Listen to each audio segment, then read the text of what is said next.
So I just got back from The Invisible Man, which is a story, as the movie puts it, a girl runs away from her abusive boyfriend and is hiding out for a while. She is very paranoid and all such, and she suddenly gets the news that the boyfriend died and all such. And not only does he die, but also in his will, he leaves her about $5 million in it, in which that she has to not commit any single crime and prove that she is not crazy and all such.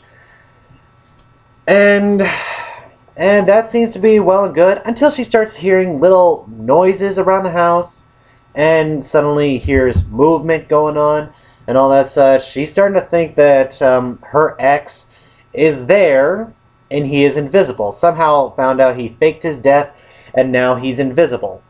So it really does feel like a case where, is she telling the truth or is she crazy? And this light is really making me look pale, but oh well. That's a little bit better, but I think I'm a little too far away.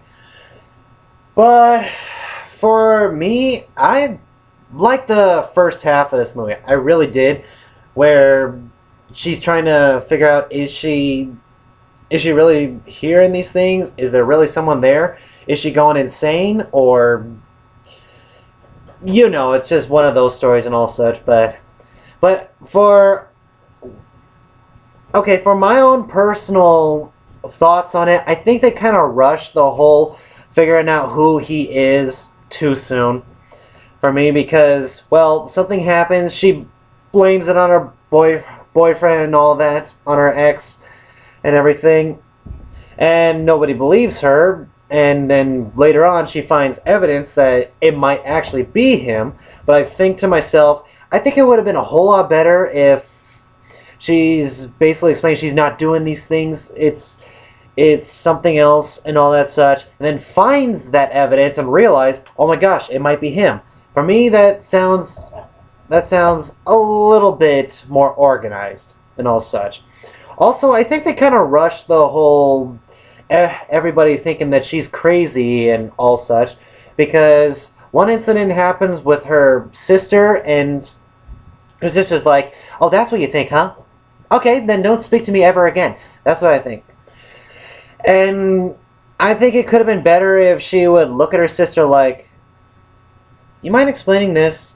I mean, I got this, and it's from you. I want to hear it from you. All such. That seems like a little better, besides playing the blame game a little too soon. But all in all, one thing that this movie really does well is that it knows how to make it look like either that she's actually seeing things or she might be insane if you really look at the situation. And another thing that I really did like about this movie is the camera work in this movie. I mean, the camera would just zoom in somewhere else, just down a hall. There's nothing there. Nothing moves, no shadow, none of that stuff, and it just moves back and all such. But your mind knows what the movie is. You know what the situation is. So when the camera just zooms down that hall, you're thinking to yourself, is something standing there? Because if something's standing there, that is going to freak me out. It's just, I think to myself, thinking that something is there, even though something might not be there, that is definitely scary. That's what I got to give the movie credit for. For the ending for this movie,